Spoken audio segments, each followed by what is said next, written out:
Turn on my stereo till the rhythm melts my bones, 'cause I'm a dead remote.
SJC at the moment, in my honest, humble opinion, is at a peak and still rising.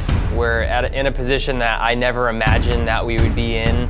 We are at the absolute top of our game. We're pumping out way more drums than we could ever even imagine. And I've never seen something grow so much to the point in front of me when I can literally think back 1 year ago and be like, wow, so much stuff has completely changed. SJC is just off the charts now. We're in my dream factory. I daydreamed about being in a warehouse like we are today. Everything around me has completely changed, and yet we're still that company with the same morals. We're just at an all-time high and growing. It's definitely at a point where I never thought it would be. The future is bright for us, and we're all buckled in, ready for the long haul. At the end of the day, we are all best friends and we are family, and we're making the best drums out there, and it's a qualifying feeling.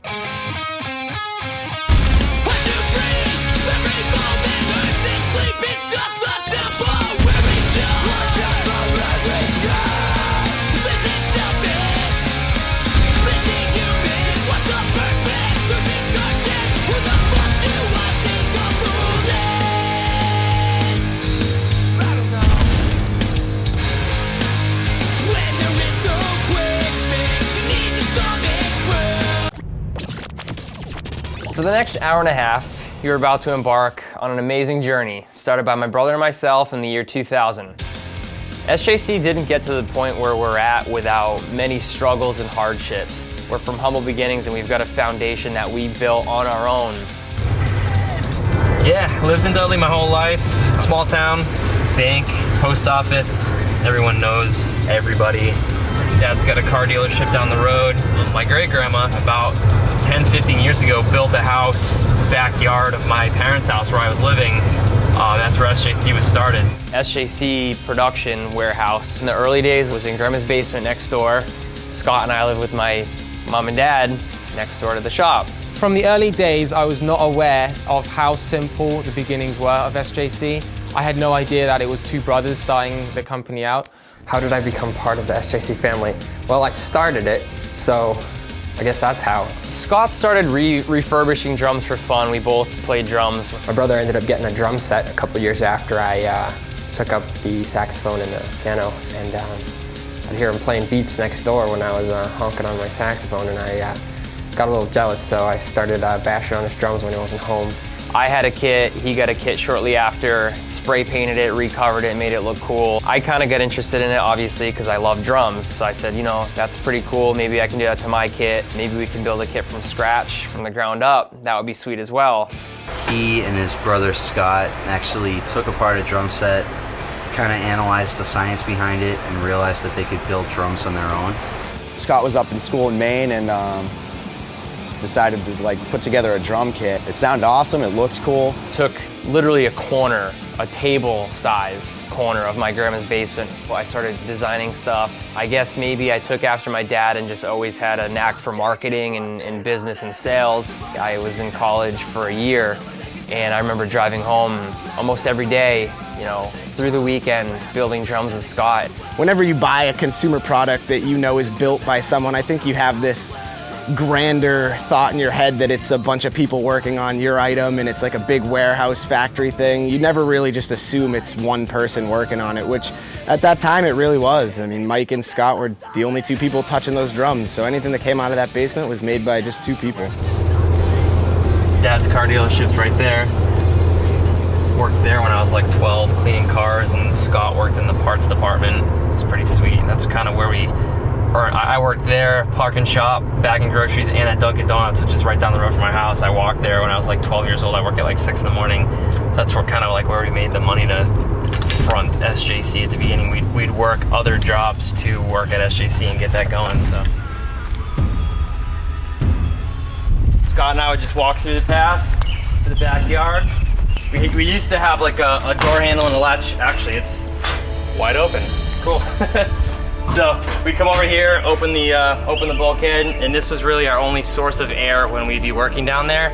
So to ship a drum set, I would carry it outside the bulkhead, 60, 70 pound, 30 by 30 box, most of the time by myself.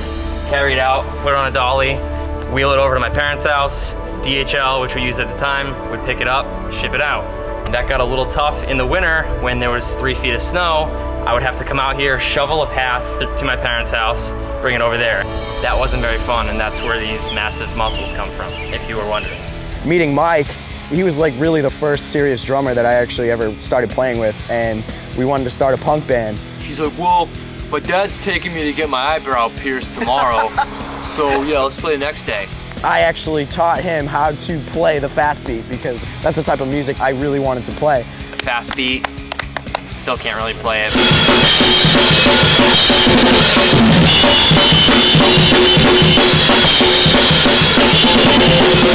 But he taught me how. And we were like, what do we want to do with this band? And we need an EP so we can tour the United States. That's all we wanted to do. I grew up with Mike's first band, Just Fell Short, which then bloomed into No Trigger. I just always hung out with the shows and sell merch. It's kind of initially what kickstarted the SJC movement. Just me and Mike on the road, touring with bands. And went to school with him at UMass. He'd start tagging along and coming. I'd be like, yo, can you help? I need someone to cut rap, or you know, do this, or just come hang out, join me on the drive home, because I'm gonna be driving home at like 3 a.m. after I'm done working. I used to be cutting rap with scissors, man. Like, we didn't have no big machines. We didn't have all the fancy equipment that we actually, you know, worked really hard to get now.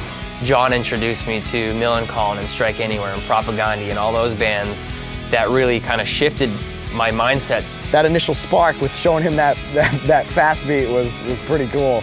We took a little bit more of my grandma's basement, making more drums, put a shelf, and I remember being so stoked. We were like, we have four Emperor X heads in stock. That's awesome. Or like 20 lugs, man, that's crazy. I can't wait to order 20 more. When SJC first started, it was, I'm not kidding, like this little basement. Scott and I built this crazy octagonal, ridiculous thing with like jagged edges, all that stored all of our shells. We would have to jump up and dig through all the shells because we had everything stored inside of each other, you know. So getting a single shell was a ridiculous task, and then underneath we just had storage of everything. Over here was all of our lugs and everything. Like the roots and the DIY cool factor of being in a band and doing that. How can I take that work ethic and that DIY mantra and put it towards my business?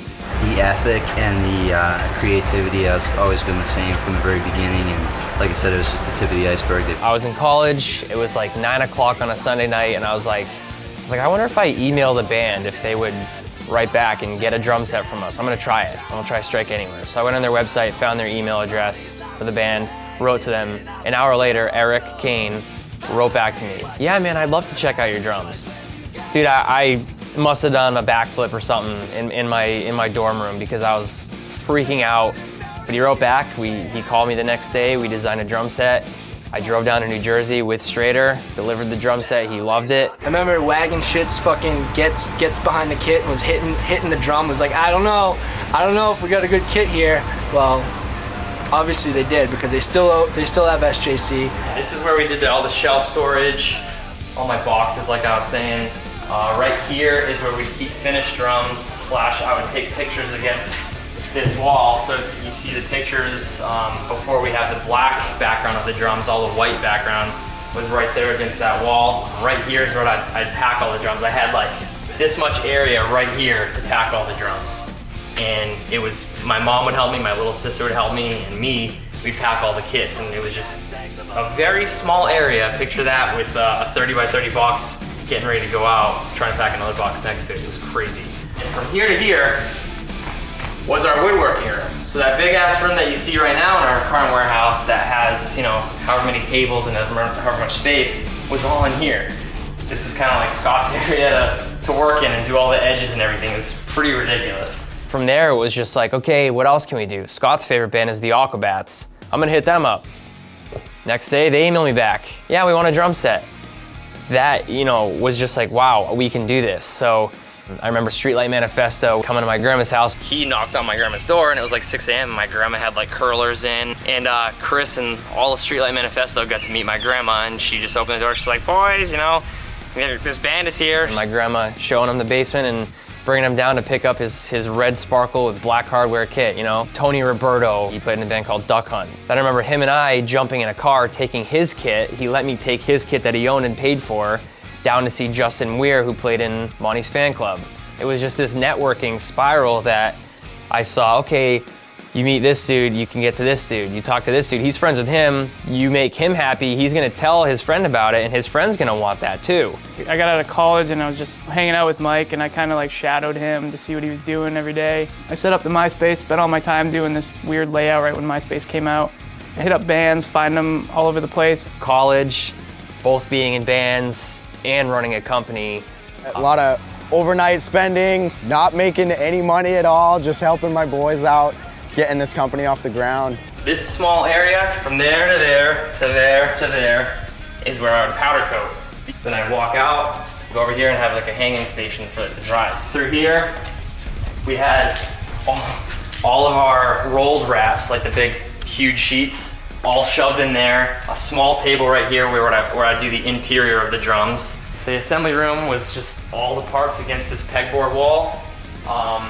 These were our customer part shelves. Up here was all of our headstock, and these are just shelving for drums that we were working on at the time. Get your Strick Anywhere, your Swellers, the Aquabats for another breath. 5 days off, they're from Belgium. Grover Dill, dude, Grover Dill, Zippy from Connecticut. We wouldn't have been able to do it without any of those dudes. Any of them, we wouldn't have been anything right now. So, side by side, working on one little table all day long for 12, 13 hours a day, pretty much every day for the first 6 years of the business. So John and I started, you know, going to shows, and I'd talk to bands and I'd go, hey, let us make you a snare, you know, are you interested? And I remember Strader and I drove home to my grandma's house, and then I remember saying, Grandma, you know, can we get rid of some of your stuff down there? Like maybe move into the storage, like we need the whole basement. Made a snare for Every Time I Die, went back to college for class real quick, drove the snare to the living room in Providence, Rhode Island, which is no longer even a venue, delivered it to him, he loved it. No better feeling than that, you know, it was amazing. That just kept driving us to do it more and more and just keep wanting it. After seeing the website for the first time, checking out the bands, I was able to relate with the company immediately. It grew from there, you know, I started actually getting responsibilities, I started actually working in the shop. You kind of build your position, you know, obviously when someone else is there, another helping hand is gonna grow the company. And we took up her whole basement and she gladly let us. We paid her like 20 bucks a month in rent for like electricity, and like bought a double stacked kitchen oven to do our own powder coating, just learning how to do things on our own instead of having to outsource it. It wasn't handed to us. We don't ever expect things to be handed to us, nor do we want them to. I definitely miss it. A lot of memories down here. We were here till, you know, 6 in the morning till like 1 in the morning, almost every night, blaring the radio, router tables going off, table saws going off, just loud music, loud noises, us making drums down here, and she let us do it for 6 years. We were down there causing a lot of ruckus and making noise with the router tables, fighting, slamming stuff, and random bands coming in, so it was great. Awesome. We miss being here for sure, and I miss not having them around. Yeah, and it was pretty small, and even then I couldn't believe how much stuff they had packed into that little place, or the amount of shells that were in there. And that DIY kind of approach to the company, I think that really appealed to me. People would call and be like, thinking that they were talking to some big company, you know, because that's how we tried to present ourselves, like very professionally. And there I was in my bedroom. I was in the band playing shows with awesome bands that I looked up to, and they go, "What's that kit you're playing? It sounds great." He's a touring drummer. He's out on the road doing what most musicians strive to do, and he's using SJC drums. What better way to like start pushing custom drums on other bands and touring with them? You know, you're passionate about something, you want to do it, you want to get off the ground, you got to put everything you have and more into it. I'm my own salesman. I'm there. You know, I didn't have to pay to be there. I'm with the band already. I can present the drums right there. I can sell the product right there. I didn't know it then, but it was such a valuable tool to create friendships first and foremost, and then business partnerships and, you know, relationships with drummers and bands. Came across more like friends, I would say. Just, it wasn't all about, you know, about business. You know, even just the fact that it's in their grandma's basement kind of is telling about their family style. Actually, I met Mike when he was probably 17 years old, and our bands at the time were touring together, and he was just like, "Yo, dude, I'll make you a drum set." And I was just like, "Who the hell is this kid?" You know, and everyone has retained their sense of integrity, and you know, I just think that it's awesome to see young people like succeed for the right reasons. And so like I will support that, you know, forever. I never knew what I was doing. I was just doing it, which is so awesome to me now, because raw, like unfiltered, like real organic business approaches like that I don't think ever happen. Usually it's like you have this big company dumping money, like investing capital into something, an idea. We're fortunate to have a foundation and customers and artists and family and people that keep us running now based on those humble beginnings and that foundation. Mike and I just became friends. We started playing some shows together with his band No Trigger and my old band, The Receiving End of Sirens. We were playing hall shows and things like that. Gave it a real personal touch, you know, going to Mike's grandma's house and walking through the living room and going down the stairs, you know. Aside from the customer service being a major factor, the other thing is that they're not afraid to take chances. They've made so many creative, innovative drums, and they've tried things that companies that have been in business for decades haven't tried yet.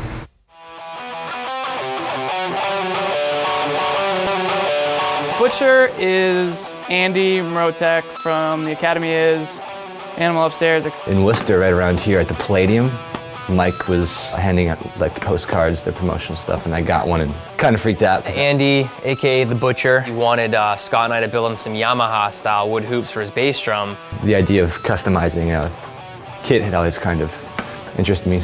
He said, "I want to do a kit." We started talking about different ideas for a drum set, you know, trying to work a kit for him. And I was like, yes, this band is huge. They just sold out the Axis in Boston. I liked them a lot. Andy's great, let's do it. He goes, "I love antique, vintage stuff. I love wood. I don't like metal. I don't like chrome. I want something that you can't see the chrome on the drums." Went through, you know, 5 different completely separate kit ideas until we finally landed on one. He wanted to cover the lugs so you couldn't see him, and then, you know, obviously our brain started working there. And I was like, well, you got to see the hardware. I mean, that's what holds the tension rods in the heads and everything. He went and played his set, and I'm just sitting there looking, and I was like, we just built him those Yamaha hoops. He likes wood, he likes weird stuff. Let's do this awning type thing where you cover the lugs. What if we built the Yamaha hoop that had an awning that came out and covered the lugs, so you literally couldn't see any lug at all? So I presented it to Scott and I said, "Can you make this?" He went and made it, wrapped it in veneer, painted it, made it perfect, put some twine in it, and that drum was done, and it was insane. And when I got the kit, I couldn't really believe it, because I had never seen a kit like that, and that they'd actually done it. Hands down, one of my favorite kits to this day. It was just groundbreaking. Didn't have a name for it or anything, didn't know what to call it. I go, okay, cool. Let's call them Butcher Hoops. Let's get a cool name, cool nickname, let's call them Butcher Hoops after you. And he said, yeah, done. Shook on it, and that was it. It was phenomenal to actually see it happening. Butcher Hoops became one of the coolest, most groundbreaking, in my opinion, things in the drum industry today. You know, we're still making tons of Butcher Hoop kits. Literally, I just sat back and I go, we gotta step it up. This is it. This is the thing that we have to do for the rest of our lives. We need to be on the edge of innovation and the most creative drum builders out there. As the years went by, I ordered a few more kits, and then one day they just gave me one of these, which is a wood burning iron. Just sent one in the mail with an empty shell like this and said, just try to do something, go nuts. I find that burning drums is very much therapeutic in itself. So once I get in that zone, and especially with some music, I don't have to really think about anything too much. It just sort of does itself. I just hold the pen, that's about it.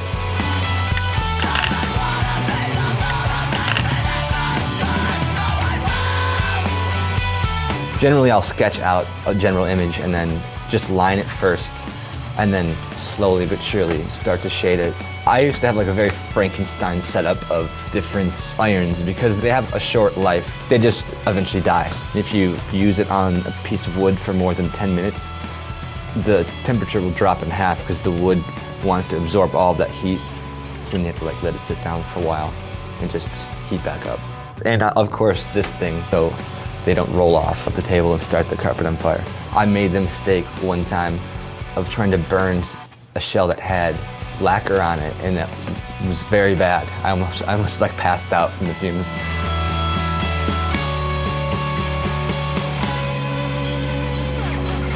I burn a tree on almost every shell, and I don't really know why. I just like it. It makes me feel good. And then by the time I've finished with it, I go back in one last time and reline everything. It goes in so deep, and when you really burn it until it's black, it almost looks white. Like it catches the light. It almost makes the image kind of pop out. It's a great sense of accomplishment when I actually finish one of these things. One example is I'd done a Where the Wild Things Are drum shell. I spent maybe a day just looking at it, just slowly turning it. I almost didn't think that I had made it once it was done.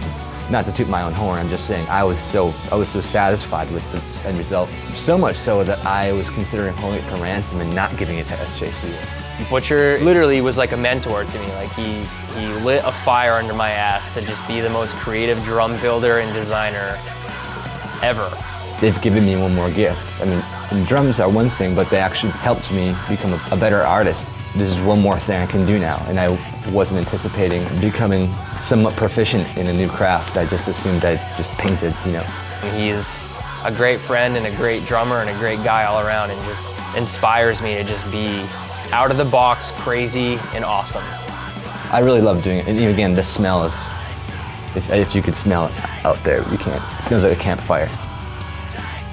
A safe campfire. Kind of safe. I've burned myself once, and that wasn't fun, but A pretty groundbreaking milestone for me as a person was the moment I went to the Palladium. The tour was Midtown, The Academy Is, Hidden in Plain View, and Matchbook Romance. That night, that monumental night that I still look back on and give such praise to so many things that SJC had went down. We wouldn't have went down so many roads if it weren't for that night. Went to the show by myself, got my little pass and went in. I met Rob Hitt, he got a snare drum from us that night. I met Spencer Peterson, he got a whole kit from us that night. I met the Butcher that night, and I met Aaron Stern, who played with Matchbook Romance, who is now in the band Drugs. What separates SJC is without a doubt just the customization of what they can do with the drums. They're ahead of the game, I think, a little bit. SJC, easy to tune, beautiful look, great sound. Well, all of them have played such an integral part of SJC's growth, creativity, and just passion, and just helping us get to where we are. Yeah, good. We're from the East Coast. We are assholes. The Yankees go down! We're stressed out. I don't even know what time, 7 a.m. We've been driving for 2.5 days. Hello? We're tired. We're at the Grand Canyon. We got a half a day to get to Cali. Is there still snow? We're cold. We kind of embrace that. We don't have a certain schedule that we work with, and when 3, 4, 5 o'clock hits, we have to get out of the shop. Nighttime's not gonna stop you. You gotta keep going until it's done, until you can meet that deadline. Work is work. Getting shit done is all it comes down to, really. There's no other way you can, we get at each other's throats and stuff, but at the end of the day, we're just building drums and just in it for the same reasons. And not everyone shares that. Not everyone has that mentality and work ethic, and we're proud to have that. You could make the best snare drum in the world, but if you have no idea how to ship it on time, no idea how to make it on time, no idea what kind of thing he wants to achieve out of that snare drum, you don't have a company. You just have this awesome snare drum sat on your table. That doesn't mean anything. right when Fuel by Ramen signed the band Panic at the Disco. Scott from Crush hit me up and said, yo, we've got this band Panic. They're gonna be big. Let's work out a kit for Spencer. We worked out a deal with Spencer, made him his first kit, loved it, and literally next thing you know, Panic at the Disco is on the cover of Rolling Stone, headlining tours in 5 buses. Spencer is, like their last record was really Beatles inspired, obviously. And this is what he wants the kit to look like with the backdrop. I think that we will probably kind of play on the curviness and colors of the water. I want to probably do like an oyster wrap like Ringo Starr's kits were. I want to try and have our printer, instead of doing the oyster like diagonal like this, I want to see if they can do them at like a 45-degree angle. And I think to play on like the flowers, we use like our SJC floral logo. And he always likes wood hoops, so we'll do wood hoops, probably like some of the tans, and then kind of incorporate some of the browns and blacks and everything to kind of make them pop. I think the drum set will be sweet. Giving us a week to do it is a little much, but get to work on that one. Spencer and Panic played on the MTV VMAs. I remember sitting in my parents' living room watching the VMAs, just so like sweating with excitement that our drums would be on national TV for the first time ever. And it was the coolest thing I at that point had ever seen or been a part of. I was just like, there's a million people watching this right now. And Scott and I made that kit in Grandma's basement next door in Dudley, Massachusetts. Just so rad. You know, SJC has definitely strived very well in the industry through networking, becoming more involved in things, meeting people. That face-to-face interaction can't be bought. Meeting the drummer, actually having that connection with someone. You can't put a price. That's huge. That's an awesome connection. Everything will just spiral out. It's like a huge spider web that, you know, just keeps on going and going and going. So through my connections with Fuel by Ramen and Crush, Scott sent me over another band, Gym Class Heroes, and they've always supported us 110% from the very beginning. Matt is an amazing dude, one of my favorite drummers to deal with. Even Travi, the singer of Gym Class, he's painting a drum set for us. They were that band that toured in a van. You know, all 8 or 9 of them, they had a big crew. We have this reciprocal relationship and respect for each other that we both came from that, and it's awesome. I absolutely never thought I'd end up working for SJC or a custom drum company. I was trying to think of ways to evolve the business and expand. How can we get more established? How can we reach out overseas and get drums over there? I had been following this company, Sound Attack, in the UK for about a year. So I reached out to them and they said, yeah, cool, let's do it. Send us some stuff and we'll check it out. And right at that moment, at that time, Panic at the Disco was going to London to play some shows. Panic at the Disco is huge. They're going to London to play some massive shows. We need them playing SJC Drums. This is our opportunity. I'm gonna ship this kit to you. I need you to take care of Spencer from Panic, bring him the kit, make sure he has it. After they're done, maybe he'll sign it or something. You take that kit back and bring it to your shop and you can sell it. We get Spencer playing our drums in front of a ton of people and we'll sell a drum set and hopefully get a dealer out of it. It worked out flawlessly. We built him an awesome kit. He played awesome shows. They called me and said, we want to order a dozen kits. We maybe made a dozen kits a year at that point. From there, you know, we established our relationship with Sound Attack at that moment in a big way. We both knew that it would be a good thing to both take care of each other, and those guys are like family to me. It's more than drums, which is what it should be. It's not just about numbers and selling stuff, it's about your relationship together, and that's why it works. My mind was blown. I had no idea who these kids were. And that really opened my mind to going, okay, let's do this. Let's get more dealers around the world and get SJC everywhere that we can.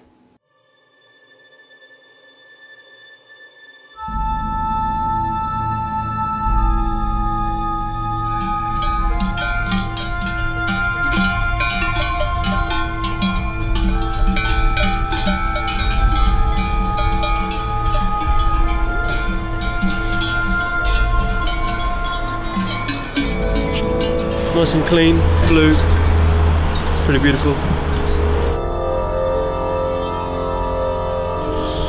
I'd rather be in Worcester. So after 6 years of making drums in Grandma's basement, we finally realized we need more room. I remember driving home and I said to myself, I'm gonna take a different way today. I'm gonna go down this road instead of this road. And I passed this huge gray barn and it had a massive for rent sign on the doors. And I said, dude, that's our new shop. That's gonna be it. We're gonna be making drums in there. Shortly after that, we hired our first employee. Shortly after that, My band No Trigger got signed to Nitro Records. It was a big step for the company and one that we wouldn't be where we are right now without.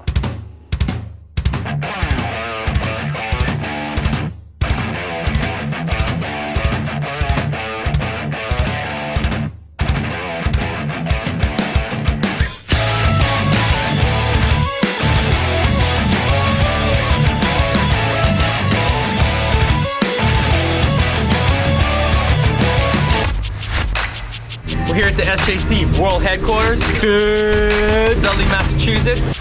Bling. This is the SJC Car Edition. Bling. This is our parking lot.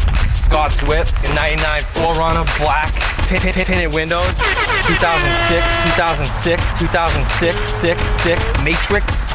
No tinted windows. I got the 005 Car Edition. A 1988, 1888. Dark blue, my grandma's. Car Edition. PJ's Toyota custom keyhole, Avalon. See it? Get it? Got it. Nothing but Bling. Josh's 2008. Nothing really special about that, because Josh sucks. Ryan's little Mini Cooper. Bright yellow, sunburst. Bling. the 97 Toyota Camry sitting on some 18, you know. Etchel's Volvo. Stock flat black rims. What's a stock kit? It's a World Edition. Dudley, Massachusetts. None of that is for real. They are two guys on opposite spectrums of the business. You have, you know, Mike, who is the guy in the office, and then you have Scott, who is the builder. When you put them both in a situation, of course they're gonna butt heads because you have one guy wanting one thing and one guy wanting another thing. But we are such a small little company that meet up almost every single day and all working on the same product just through different steps. But at the end of the day, it works. Through all those little disputes and all those little things, we have that family dynamic and that organic sense of, you know, we're all best friends here. If Scott says to do one thing and Mike says to do another, you either come to an agreement with yourself or you go to Brian. It was actually me and Josh were one of the first employees there.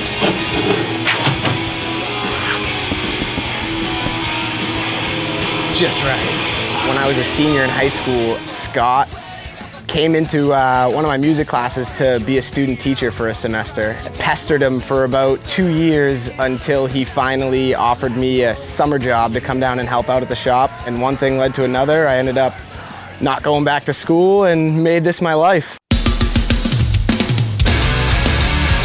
Warped Tour is such an important thing for all of us growing up. If you like music in that genre, which is a very big genre, you know what Warped Tour is. Custom fab to our tent right now.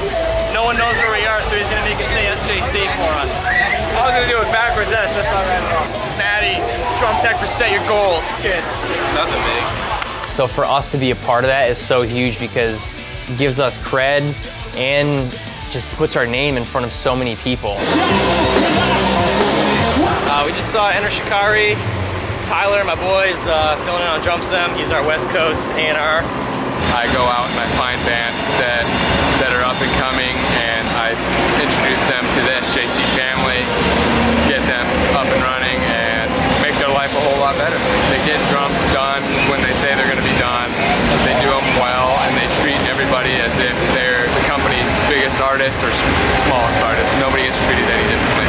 My roots are with Warped Tour. I've been going to Warped Tour since I was 13 years old, so that's kind of how I grew up. Kevin and all them, they've been great to us. We're backlining the Kevin Says stage. We've got, you know, a dozen bands throughout all the stages, from the main stage to the smaller stages. Warped Tour is huge for us, so it's going really well, and I think that that really sets us apart. I like drum flying more than myself. I like Mike. I'm Legs from Every Time I Die. We're all good-looking dudes. That's about it, man. Most companies are pretty ugly. There's a lot of custom companies out these days, and I can't even look at a custom kit anymore other than these guys. And it's 7:23 p.m. That's what it gets me.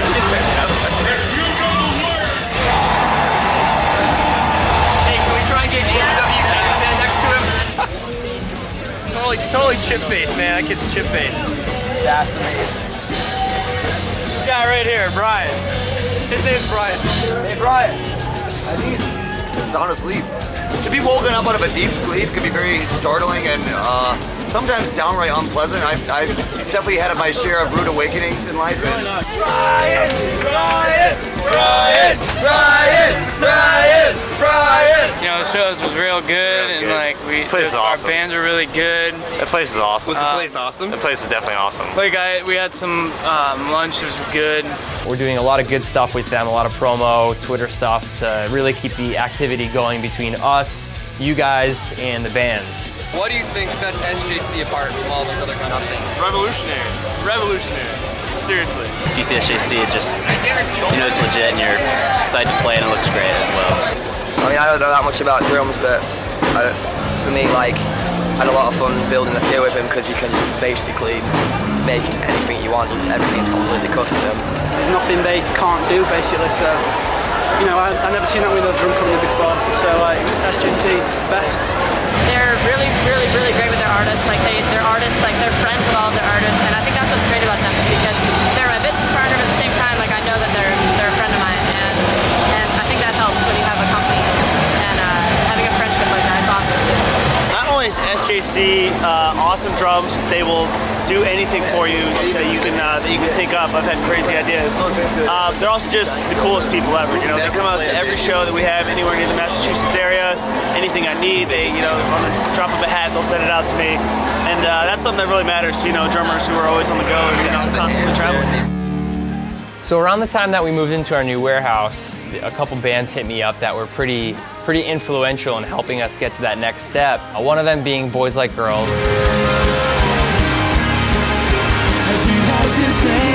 They were a Boston band, Beef. He hit me up and he said, yo, I want to try out your drums. I need the kit in a week. I want a butcher hoop kit. I want inlays, I want twine, I want custom badges, I want it all. Let's do it. This will be very good for us.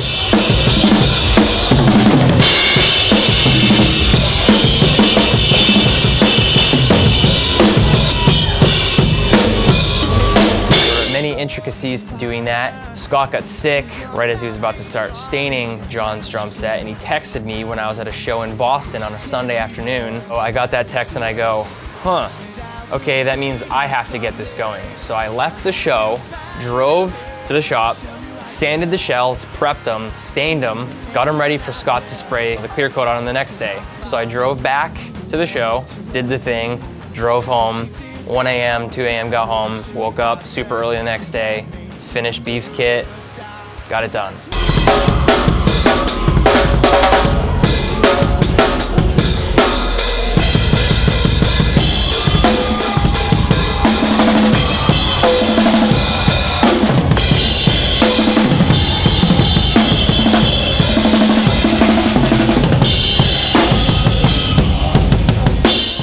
They turned out to be huge, massively successful, doing arena tours with Good Charlotte. John got, 8 kits from us. Such a huge band for us to have and be a part of.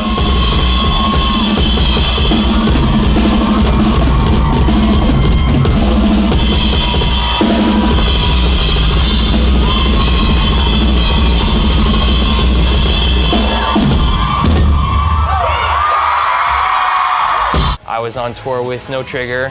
We were playing at the Knitting Factory in New York City with All Time Low. It was like just a random show the promoter set up. All Time Low was really nothing. There were maybe 15 kids there for them and 4 kids there for us. I remember walking in, setting up my drums, and Ryan had a different custom kit, and I went and he was like fumbling around with one of the parts on it. His hanging mount was all jacked up. Fixed it up, gave it back to him, and he's like, oh, cool, thanks, dude. And I was like, no worries. Didn't know anything about his band. After the show, we were leaving, and he came up to me. He's like, hey, man, thanks a lot again for the help. What's that kit you're playing? And I said, SJC, my brother and I are doing it. Here's my card, hit me up if you ever need anything. He hit me up the next day, got a kit, All Time Low. Those dudes are living out, I think, every kid's childhood dream of being in a band. They're touring with every influence that they've had and that I've had. I'm sort of doing that. I'm not playing drums in front of 10,000 kids like they are, but those are our drums are, and Ryan became You know, one of my best friends, just a great dude, and like they've supported the heck out of SJC. Hello, Vine! I met Mike years ago through John. Basically just to help them out with some photography in the early stages, like probably 7, 8 years ago. Little articles for local newspapers and stuff. Mike gave me a call just one Friday night at like 10 o'clock at night. I could tell he was like pacing around, and I was like, what's going on? And he goes, asked me to start working for SJC. I love what I do here. I love coming to work. I love my friends that I get to work with. You know, we have our ups, we have our downs, but we're all here for the same reason, and this building is filled with pride and motivation. We're all trying to push each other, and I couldn't ask for anything more.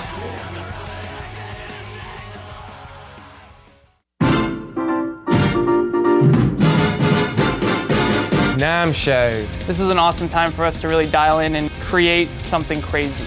Everybody who's everybody in the music industry goes to NAMM. Every single company in the music industry is here, and all the reps and people who, you know, work there, who build for those companies are all here. If you want your product to be seen by the people who need to see it, you need to be at NAMM. NAMM sucks. Wanna go back home.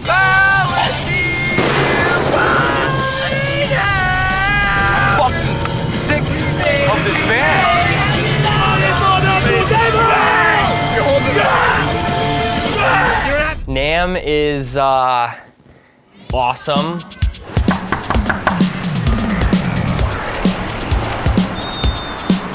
Hi. Didn't see you there. Come on in. Come on, my bed. Brad and Georgie. Kitchen. There's some light here for you.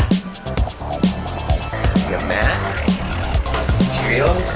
Some amazing tequila that Eddie brought us from Mexico. One of them broke, and it's all over his clothes in a suitcase. Then he brought us this one that has an apple in it, and it has no label on the bottle. I don't know if that's sketchy or not, but we're gonna drink it. Come on over here. Brian's taking a poop. This is the other guy's room. Travis, Matt, Brendan. It's the National North American Musical Merchants Trade Show in Anaheim, California, every January, the second or third week of January, which sucks because we're in Boston, Massachusetts, and we have massive drum trunks of hardware and signs and literature and drums that are very fragile that would cost an arm and a leg to ship out to California. So we drive every year. I packed a trailer till like 10 p.m. and we shipped out a bunch of stuff yesterday, so got that all done and we left a day early, but it looks like we might be stuck in New York for a long time because the snow sucks. Because this is not cool. I think it's awesome, but I smell. I'm not even going to talk about what other problems I have. To sum up real quick how I became an internal part of SJC, started off at that NAMM show, 2008, I remember it very well. I came out, saw the drums and I was blown away, ended up buying half the booth myself. I was such a huge fan. A lot of alcohol later on, a couple years later, I am now stuck here and I want to go home. You know, this year at NAMM, we have a new establishment. We've kind of roughed it up with some hotels the past couple of years, and you know, we thought it's time to treat ourselves. You know, we're always doing really well at NAMM show, and it's great to see everyone and have a lot of drums coming back and forth, and there's a lot of us as well, so we want a lot of room. So this year we decided to really kind of classy it up. We've got a really nice establishment. We've got some really nice beds, really nice carpets and stuff, and let me just show you guys around. This year, you know, we're really trying to kind of classy it up a bit. We've got some really nice custom-made beds, and this very nice custom feature we just added into our room. A little bit Art Deco, but there's something that we're kind of you know, interested in. And so yeah, I mean, as you can see, this is you know, pretty classy place. We just wanted to outdo ourselves and have a NAMM in luxury, you know. So yeah, it's good fun, and we're very, very excited and very, very lucky. I remember Mike pulled me aside at some bar. He was drunk. He pulled me aside and he's like, dude, like you should come out here and work for us. Hey, what's up? I was thinking, all right, he's probably wasted, you know, whatever. Didn't really take it too hard, too seriously. And then shop at Paul Percussion and buy an SJC kit. That's it, and that's it. Then when I got home, he sent me an email. I was like, dude, seriously, think about it. Like, let me know what you think, because this is something I can honestly see, us progressing into. I came out here for a few summers and just kind of tried it out, and everything just kind of fell into place. As tacky and cheesy as that sounds, it did. It just kind of, everything just worked out perfectly. And as crazy and overwhelming as NAMM is,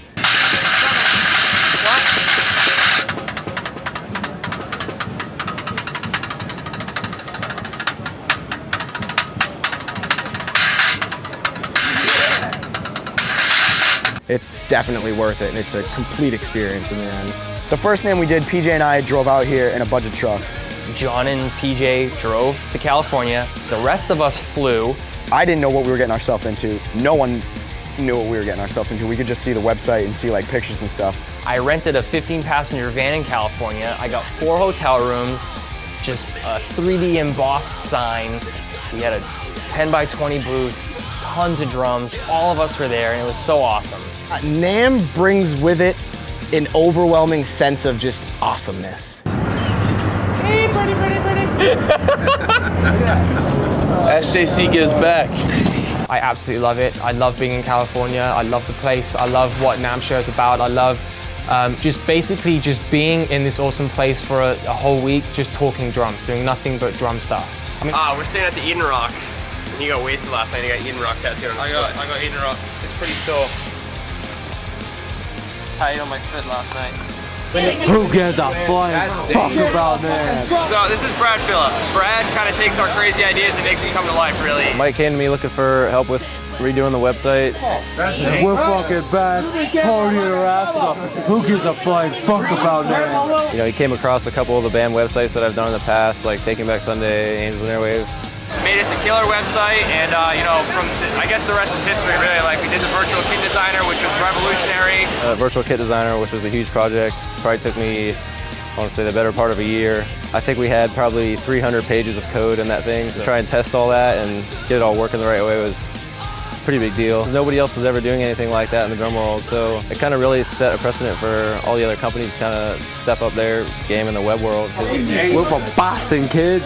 We know how to tear shit apart. So you go out there and you've just got like a, I want to show everyone what I do type of situation.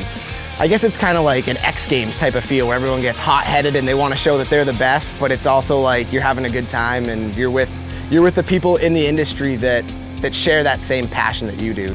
This is us, this is who we are, these are our awesome drums. Come and talk to us, meet us. We've taken notes throughout the years on what we've wanted to see and what we really want to showcase. You have to be there. If you're not there, you're not important in the drum industry. I'm sorry, but you're not. I like turtles. You want to present the most awesome, innovative, out-of-the-box, groundbreaking product so people walk by your booth and go, whoa, I've never seen that. Or we want to push the bar. We want to put something out there that no one else has, and you want to be able to see it and be like, wow. It's a revolving thing. The drive out to NAMM, I'm already designing drums for the next NAMM. So you come home with a stack of business cards and a wealth of knowledge and ideas that you didn't have before, and you gotta go. You just have to go to NAMM.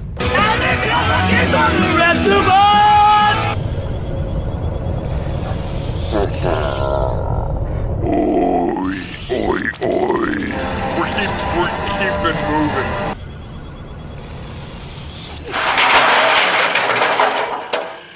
Whoa, I fell. I got my start at SJC because I actually grew up loving SJC. I go to a college right outside Worcester in Dudley, Massachusetts. I hated it, and it was just the bane of my existence after 1 week.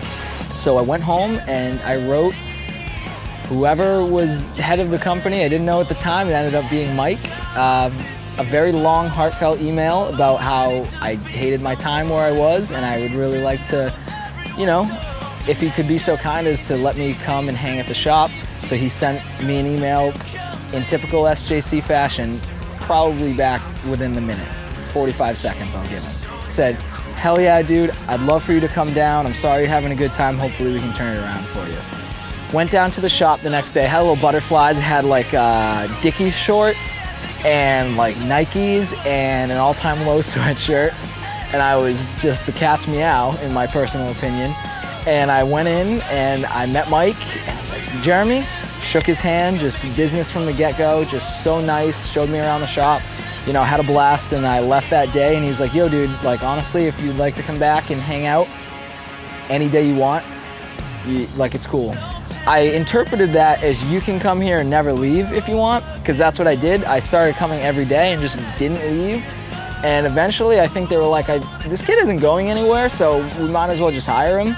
That's how it's been, and that was about a little over 4 years ago. Secret info you get by watching this DVD.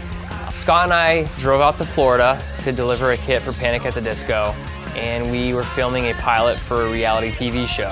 You know, we funded it completely ourselves. We had a crew come out and film us building drums for 3 weeks.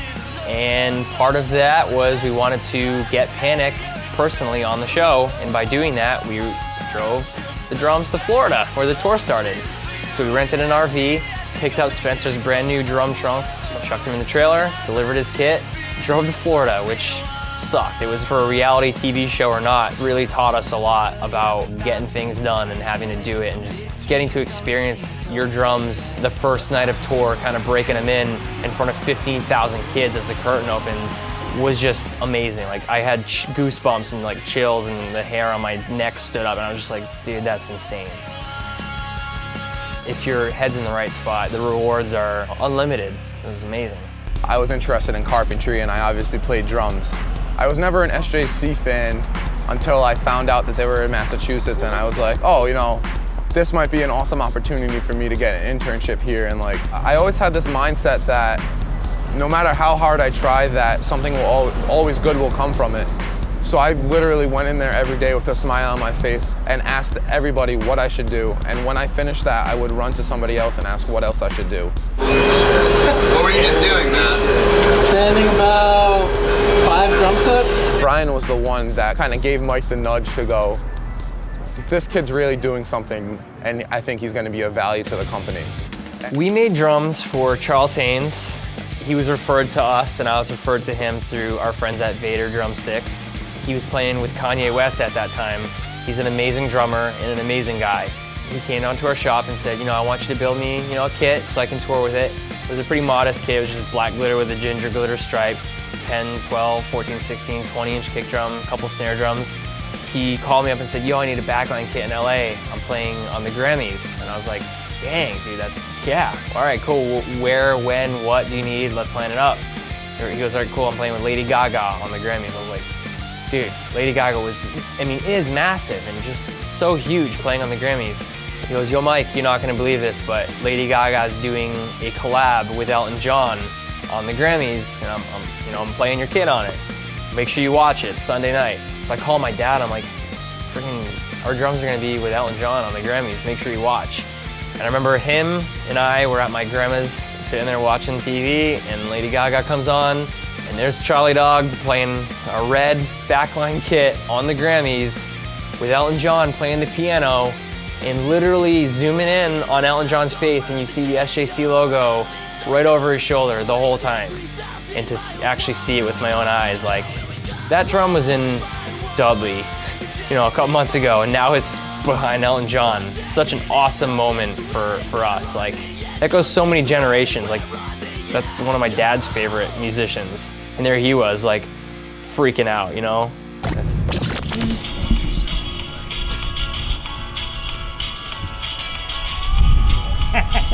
There's really cool old dudes by the stairs, on the stairs by the club that we're loading into, and I'm gonna hook them up with some SJC gear because they keep taking pictures of us, so.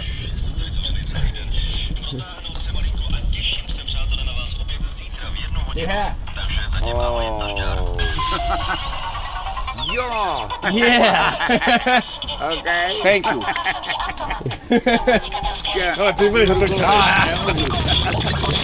How's it going? I'm Brandon Staniker. I'm the drummer of Rancid. Everything about the company, like the integrity of it, the independence of it, everything. Like, I loved it, you know? He sent me out a few drums to try out, and I was sold. You know, like, they're the greatest drums on earth. I'm convinced they're great. The primary focus is on the quality of the drum first and foremost, and it has to sound good, tune well, you know, everything. Man, they pulled it off unbelievably. Like, That's my best sounding drum set I've ever owned, and it's certainly the sickest looking kit as well, you know. And if I had to choose one or the other, I'd rather my drums sound good than look good. But SJC nailed it, and you can have great sounding drums that look amazing too, and very unique to your own style and interests. Hey, I'm Spencer. I play drums in Black Cards. With all those other big companies and whatever, you don't get the personal attention, you know? Like, I can call Mike or Brian at like 3 in the morning, like, hey, I have an idea for an ant farm snare drum. I couldn't call ABC or XYZ and be like, hey, I want to do an ant farm snare drum. They're like, yeah, that's cool. Send us That's crazy, man. Dude, I was just like, about to start a drum company. And that was the first drum I was going to make. Yeah, awesome. Drummers are OCD. Drummers love drums. Drummers are very particular about their gear. Building a drum is a science and an art and so many different things in one. You can change the colors of Tolex on amps, but like the drums are the center focus of a band. We pride ourselves on offering unlimited anything. You customize your drum set start to finish and you get what you want. That's what we do. It's a movement and we all have our own specific spots and we are perfecting those spots more and more each day. The order comes in through George, will go to me. You design a drum with the customer, you get the order, you lock it in. I'll make the invoice, go out on the floor. We then take our shells, we cut our shells down to that specific size. Pull the parts for it, making sure you have those parts available when the drum is going to be assembled. You get the order to whoever's going to start it, whether it be a paint or a wrap, that the finish is the first thing that goes on the drum. We start putting our most important touch on those drums, which is PJ's bearing edges. We want the drum obviously to play and sound and feel and look exactly like the drummer wants. Those bearing edges sit under the heads and that is what makes a drum sound amazing, because the contact with the head on that edge of your shells is what's going to give you the overall tone. And PJ's bearing edges, man, are absolutely untouchable. The bearing edges that PJ cuts or the wrap, the finish that Josh puts on the drum is put on with care. It's not just another drum for another customer pumped out overseas. And he's got secrets, he's got ways that no one is even ever going to know how to cut those edges. You bring it to layout, PJ has to imagine what's going on that drum. According to where the lug placement is gonna go on specific size drums, whether it be offset, 50%, 7/8. And then John drills it. That's when I first see a drum. I drill all the drums at SJC. And once you drill it, there's no going back. You can't put a hole back in the drum. Then I take them over to assembly and I put them all together. And then you assemble it. This is the last and final step before these drums leave our shop. We take such care and pride in everything that we put out. I have a specific eye and a way that I like to make sure every screw, everything on that drum is absolutely perfect. I don't let anything go unnoticed, and I tune those drums right before they leave. It's like an energy rush, man. Like, I want that drum assembled so I can hit it and tune it right before I send that out to our customer. Take a picture of it so we can put it on our website to, you know, showcase that artist's drum, whether it's the craziest kit ever or a pretty, you know, modest looking kit, just so they're part of the family. And then we pack it and ship it out. And it's a good feeling to get feedback from all you guys that, you know, saying that you took your drums out of your box and you're hitting it, you're not even tuning it. And that's cool because I tuned that drum. My first kit, I took it right out the box and played Madison Square Garden. Literally out the box, set up, 2 hours later, the show started. So that says a lot right there. What's up guys, Brian from SJC Drums here. I just want to show you a new kit we just did for Zach Hansen of Hansen. This kit's really nice, it's an oyster finish, and it's got the weathered hardware and the beaver tail lugs. We're actually using these new LED lights. I'll show you a few different options here. You can go to any color, flash, strobe, white, red, green, anything. Came out really cool and we're really excited about this, and you'll be seeing this on a lot of our future kits.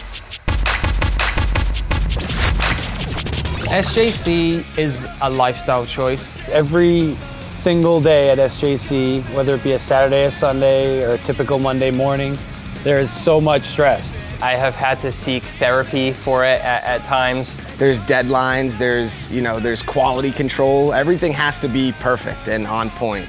I've driven home in tears before, just because thinking about what I have to do and what has to get done. We've grown up with each other. We know each other's attitudes. We know how people are gonna get. We know each other's frustration points. I just have this sense of I have to get it done because it needs to get done. If I don't get this done for this person, it's gonna affect 5 other people. If something really bad happens, we're gonna talk it out. It's not like, all right, see you later, get out, you know? We started as friends and we're continuing on as friends. You kind of live for those moments. It makes it intense, and every time you get through it, you just have this overwhelming sense of accomplishment. You get to see a product that you put your heart and soul into and that someone else can enjoy. You do need to step back sometimes and think, wow, I'm doing this for drums. I love drums. It's my passion. It's all I think about. And there's stress with every kit, and the second that kit's done, a little bit of stress is gone, and it's filled with joy and excitement of seeing that product finally come together. And the fact that I'm stressed over drums, I think I'm a pretty lucky guy to be stressed. At the end of the day, we are all best friends and we are family, and we're making the best drums out there, and it's a qualifying feeling to all of us. The products that we make don't just go out to somebody that called and ordered a drum set, they go out to somebody part of the SJC family, so that really gets tied into the drum set.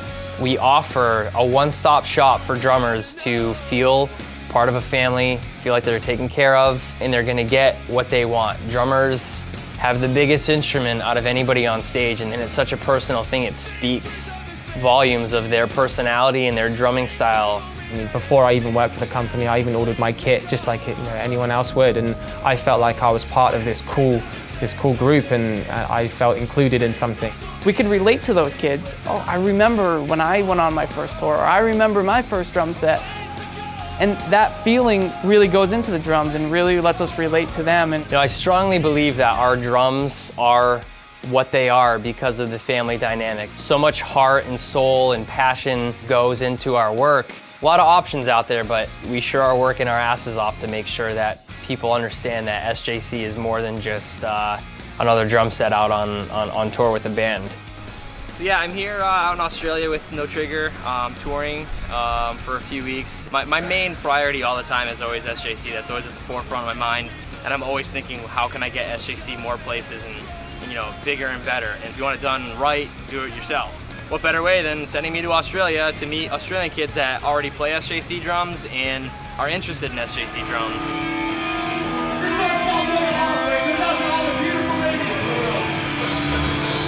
Alright, we're reading the review of the Blood, Sweat and Beers show in Drum Media. This is the review of No Trigger's set. No Trigger provided a little melodic hardcore by numbers, horribly whiny vocals, and a cue to go order and eat some Thai food out back. The blandness of NT was soon washed away by Coerce, whose thick, dense sound and moments of stripped down, blah blah blah blah. Skip right over something. Yeah, they didn't like you guys at all. Being in Australia, so far away from home, pretty much the furthest away from home that I could be, and kids, the SJC name is as prominent as it is in the States, which is awesome. We got beers on here? No, just whiskey. Just whiskey. Whiskey. Yeah, we just got a bottle of Johnny Walker. Oh, cold beers? Is this... You guys a band? Yes, you got it. First try. Got it. 10 points. Now you gotta take a shot. You gotta take a shot. Come here. Take a shot of the red label. Come here. Get down. Get down. Get down. Help me out here. Help me out. Help me out. Yeah, someone help me out. I got you. Ready? Can I hold it so I don't wear it? Yeah, hold it. So you don't fucking drop it. Why would you want to wear it? Don't drop it. Oh! Yes! Woo!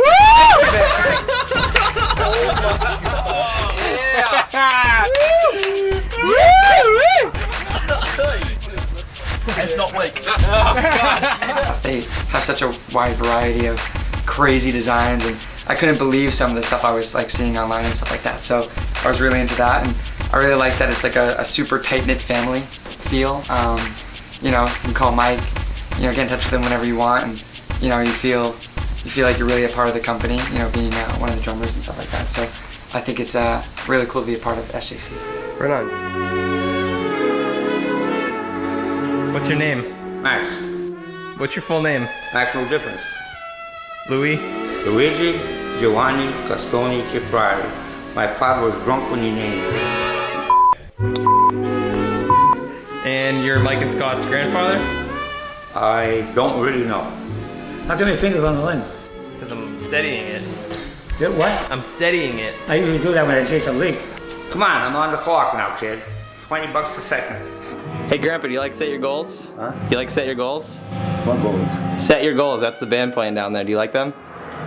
No. No. Why? Is that music? What did you do at SJC? Huh? What did you do at SJC? Used to clean their toilets. How much did they pay you? Didn't pay me yet.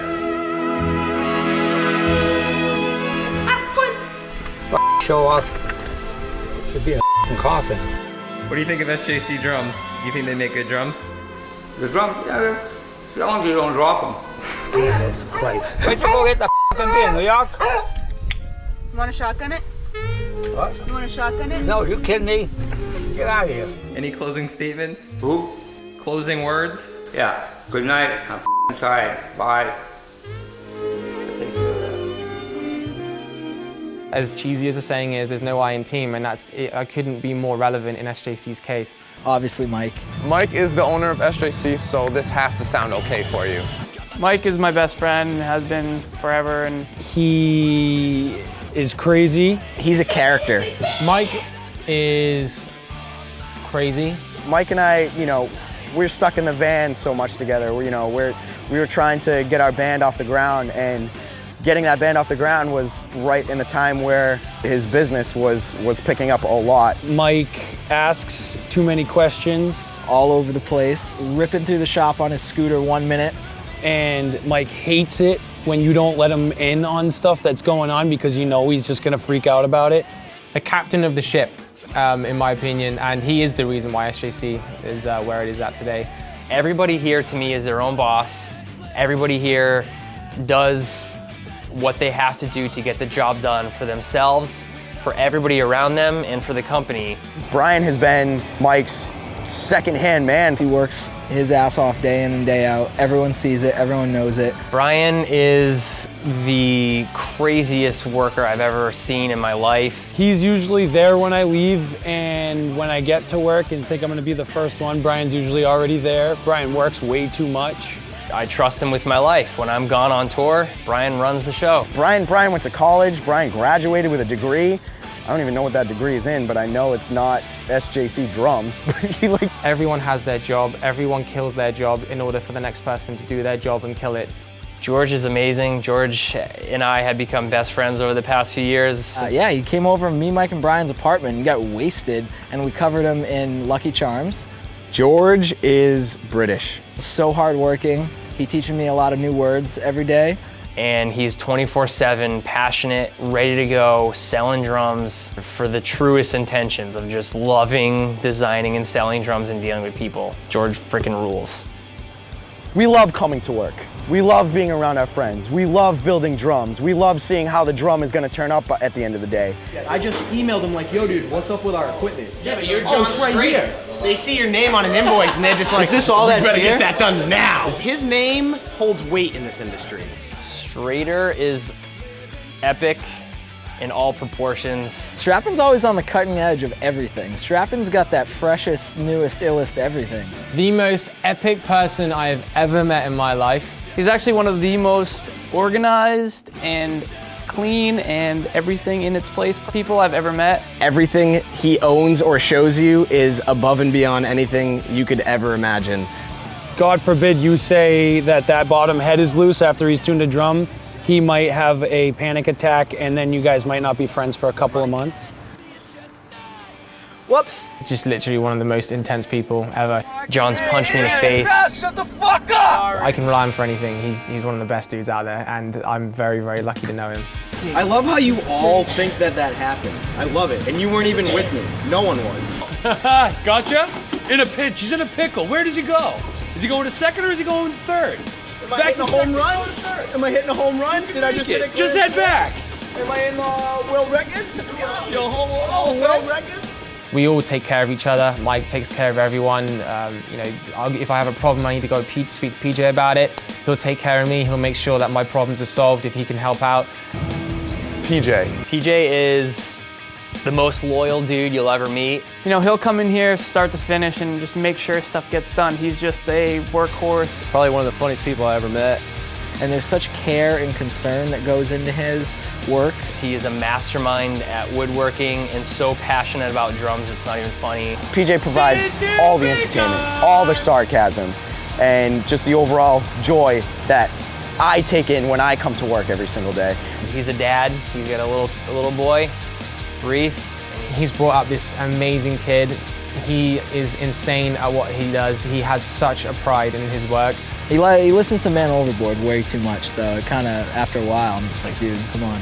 Josh likes hardcore, Eminem, and mooching off his parents. Sorry, Josh, dude, I'm so sorry. I love him. I love Josh so much.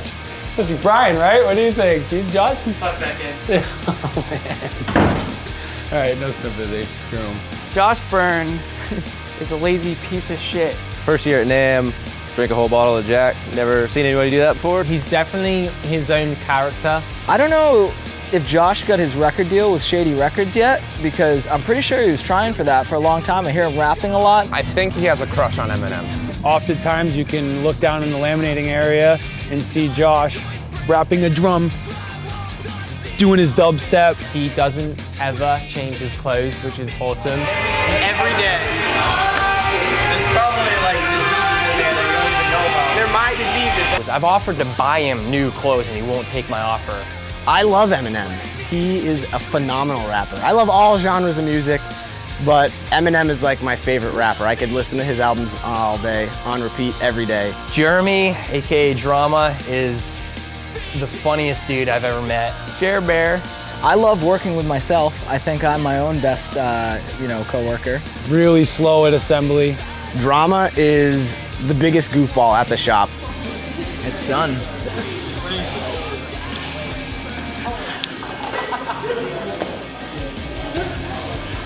Okay. All right. I like it. You know, he's a lot younger than I am, but I've looked up to that kid to help me business-wise and like mentally, psychologically through a lot of things in my life. I don't like to give him too much credit, but he's definitely a funny kid and keeps the shop light. Sketchels, McEtchels. He's come on leaps and bounds since when he first became affiliated with the company. He was an intern. Skegshells usually walks around with a powder coat mustache. I'm so proud and honored to have witnessed him turn into the guy that he is now. Brad, of course, who drinks a lot and can drink us under the table all of the time. Mom! I need my mom! He has become such a friend through the whole thing. Every time I've met him, he's been the man, and drunk, I think, which rules. I don't think there's anyone else with that design touch. And our website wouldn't be nearly what it is if it wasn't for good old Brad Filip. Why'd you hang up on me? I didn't hang up on you. Yeah, you did. No, I didn't. So what are you fucking up now? We're just driving. We're driving to California. What are you doing? I just took a shit. Grandpa Louie is that guy that I think is keeping Mike going so hard. Anytime I need a laugh or advice, I go to him and I call him up, and I just love spending time with him and I love hanging out with him. He's helped build drums here and just a huge supporter of this and me in the music industry doing what I'm doing. Just an awesome, crazy, fun, energetic guy. Very unique, definitely at this time, this day and age, to have that kind of that real kind of solid security at the workplace and also in our social lives too. We're all best friends. We all hang out. We don't just punch out and then never speak to each other ever again. We all go and hang out. We all go to each other's shows. We all support each other as much as we can. What exactly you do? I'm a plumber. I work for Roto-Rooter and I clean pipes. This is Robin DiMaggio, Lopez Tonight House drummer. What a blessing to have SJC behind me. Check this out. Follow my stick.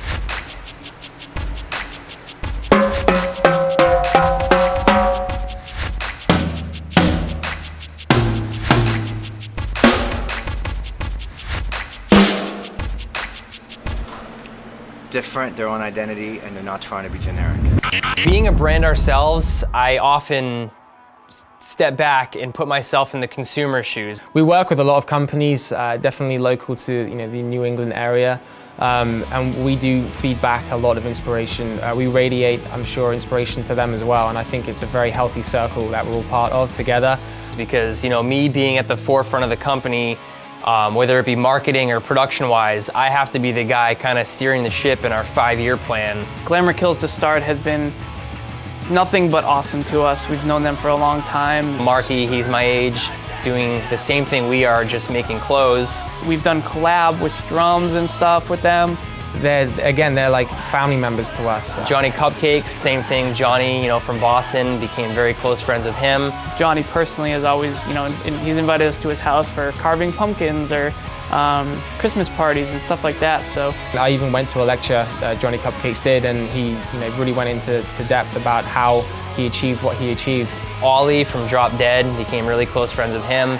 They'd send us t-shirts, we'd make them drums, we'd do collabs together and co-brand to show kids that we're not just making drums for consumers, we can do it for anything. We can put anybody's logo, customize it in any way, and it's just a really good one hand washing the other thing for us and those companies to expand into different fields. So after a few years in the Dudley shop, we needed more space once again.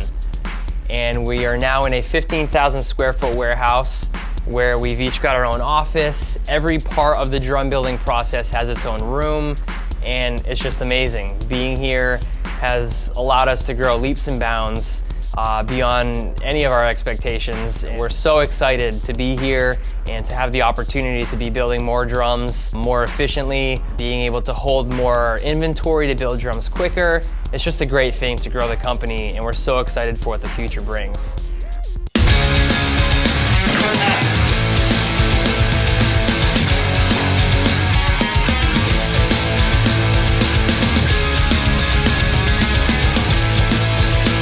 For breakfast, yeah, a little moonshine. Want to see a sip?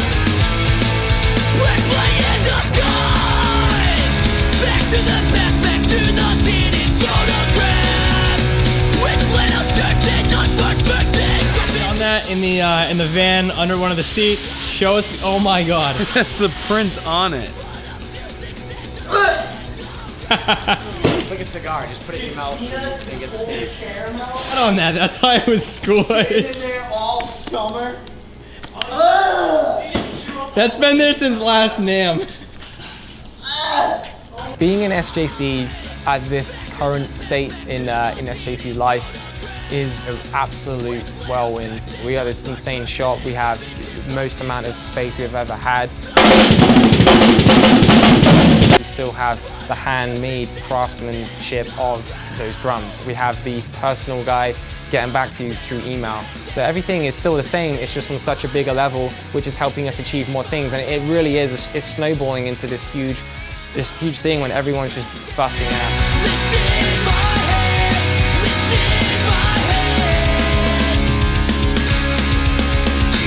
Being at the old shop was great, obviously helped the company grow to a point, but when you get to a space capacity, you can't really grow much further. So we found this place and really did it quickly because we needed to. You can't really stop a moving train. We were on track to make more drums. We had friends and family and everyone helped physically move us and get back in this shop to start making drums. It was a whirlwind of a couple days, but it was great. We're able to lock it down and make it happen and make it work and really take the company seriously to the point we can progress onto the next step and we can elaborate this company and we can just keep moving forward. We never set out and had like a mission statement or any of those things that I guess a up-and-coming business does and the proper steps to get a loan or whatever.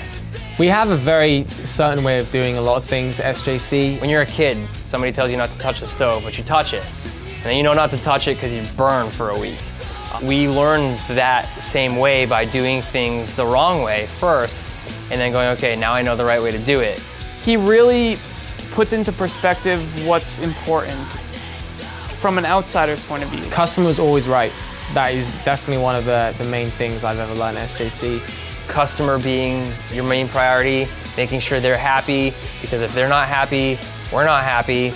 The schedule that we're on is the customer and the artist. We're not on our own schedules. We put in the time and make sure the stuff gets done. No one gets to see what we do. Everyone sees the finished piece. We get to see it start from nothing and become what it is, and that's the joy of it. We put in our hours to make sure the drums are done for our artists and for our customers. That's how we work. We don't have contracts with our drummers. We never have, we never will, and our drummers play our drums because we take care of them. I care so much. This is my baby. I've seen everything that has happened inside SJC. Good, bad, awesome, crazy, stressful. Just, dude, I keep doing it because the good outweighs the bad. I enjoy going to shows and looking up and seeing a band playing SJC drums. Whether it be the kit that I saw that Scott and I made in Grandma's basement 10 years ago, or it's a kit we just made yesterday that's on TV now because we made it in a day and Miley Cyrus is playing it on TV. That's the American dream, to have your own business and have it succeed. And we're so fortunate to be, you know, I'm a nerd. I would drive around. I would Craigslist warehouses when I was younger, and I would drive around and just look at them and go, man, that's awesome, you know? And we're here doing it. 5 quick tips from Chip on running a successful business. 1, prior planning. 2, networking. 3, organization. 4, brand awareness. And 5, communication. If you have those things set in place and you follow through with it, anyone can do anything. You can set your mind to doing anything that you want as long as you have those things as your core values and you actually follow through with them. You know, you can set your mind on anything and actually make it happen.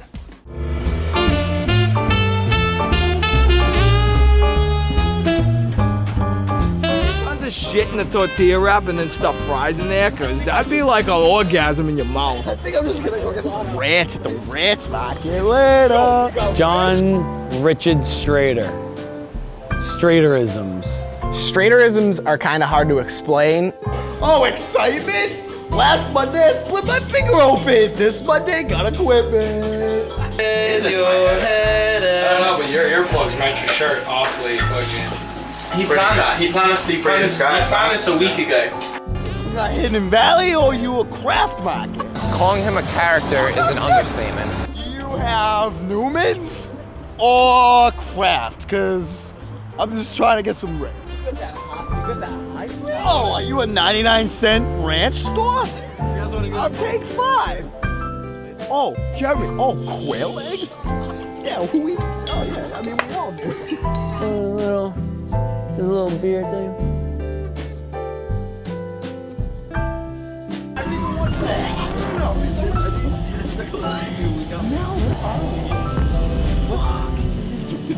This is so weird. Oh, we'll go to grocery shopping in my toilet now. John Strader is very intense. The last time this happened, I put your fucking head through a wall. John Strader is sincere about everything he does. He could come in with a lollipop and he'll tell you that it's the greatest lollipop he's ever had and it came from Switzerland from a guy with one arm who works every day, 9 hours a day to make this one lollipop. $7 for a double-double at NAM? Oh, $3.20 at the store? Oh, profit? Just epic proportions of everything. He's one of the few people left still puts their foot up on the monitor when he's playing guitar. John Strader invented punk. That's all I have to say. Within 10 seconds of meeting John Strader, you'll know who John Strader is and you'll know Straderisms. Man, I need a DVD in itself for Straderisms. It's been such a long road doing this. It makes us so proud and so anxious and excited to see what the future brings for SJC. In conclusion to this whole entire DVD madness, we thank you for your support and watching us grow, watching this DVD. We really couldn't do it without you, and we can't wait to see what the future brings and be able to share that with you as well. From the bottom of my heart, appreciate it, and later.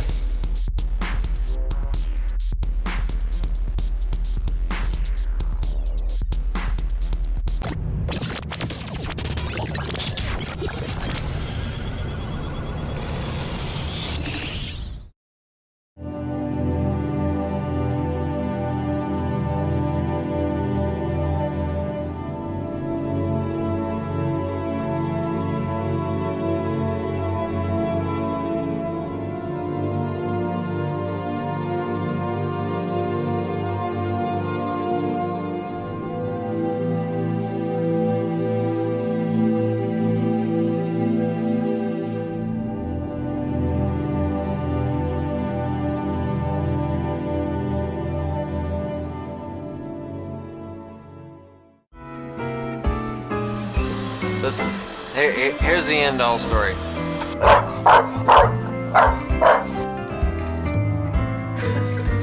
I guess, you know, and massive enough, you know, I said, fuck. What's driving me crazy is this motherfucker Tan keeps prank calling me every night, waking me up. Michael, this is Tan. You call carpet removal? So, and just really bad at run-on sentences. And it's really, I'm losing it right now. I guess, massive enough, you know, so, dude, keep it up. Where were we? We're put him on the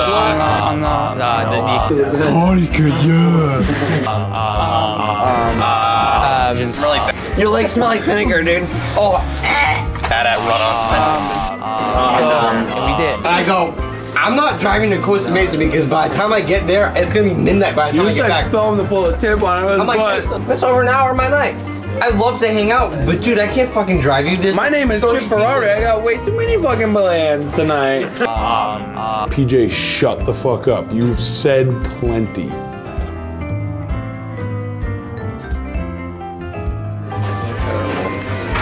Oh my god, this is amazing. Oi, oi.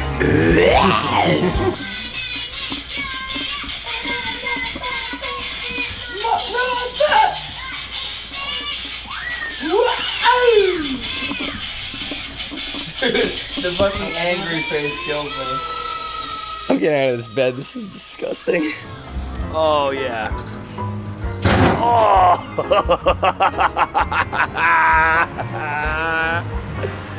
Yep. Yo, what's up, everyone? This is Chip here. I'm gonna give you a tutorial on how to scream. Did you see the grit at the end? You can do so many different things at the beginning and all of that. Embarrass me in front of my friends? Don't think so.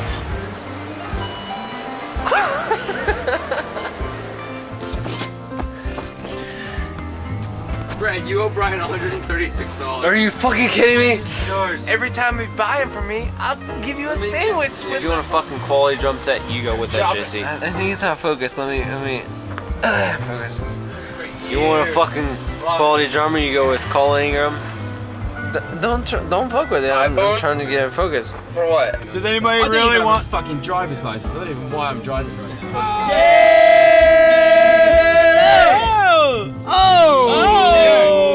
Startup Brothers! Edgels, if you just had one wish, just one dream, what would it be? For you not to fucking videotape me and ask me questions. Sorry, that was 2 wishes. It's really pissing me off. I'm pissed on, I don't know which. Don't let the little itch on the ass on the way out. Alright? Call me collect, you cheap bastard. Bye. Hope you're having a good day. Hope it rains all day. It's snow and ice. Right? Then you get a flat tire on the way home. The next day you're out of gas. And I hope you don't get a hat on for a month. Alright? Dude, my lines aren't the cleanest, but I'm definitely you know, getting good at those sale graphics. Fucking MS Paint over here. Fucking guys open up Janie McCarthy porn and turn it into bitmaps.